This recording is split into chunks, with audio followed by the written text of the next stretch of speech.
అటు బుల్టెలో మరో breaking news చూస్తున్నాం. మాజీ మంత్రి నిరంజన్ రెడ్డిపై కాంగ్రెస్ వనపర్తి ఎమ్మెల్యే తూడి మేఘారెడ్డి సంచలనమైన వ్యాఖ్యలు చేశారు.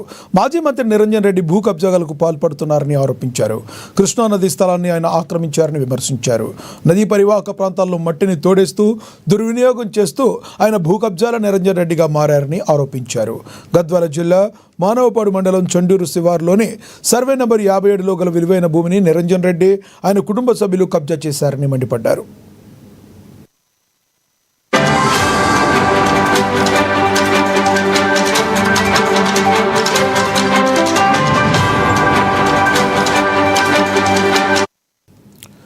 నిరంజన్ రెడ్డి భూ కబ్జా చేసినట్లుగా ఆధారాలతో సహా నిర్ధారణ అయిందని ఎమ్మెల్యే తూడి మేఘారెడ్డి చెప్పారు.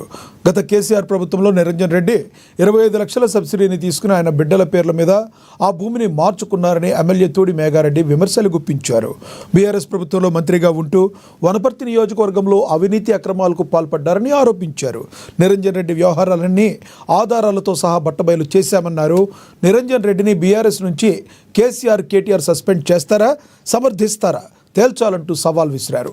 పాలమూరు రంగారెడ్డి ప్రాజెక్టులో 90% పనులను బీఆర్ఎస్ ఆధ్వర్యంలో పూర్తి చేశామని నిరంజన్ రెడ్డి అవాస్తవాలు మాట్లాడుతున్నారని ఎమ్మెల్యే తూడి మేఘారెడ్డి తీవ్ర ఆగ్రహం వ్యక్తం చేశారు.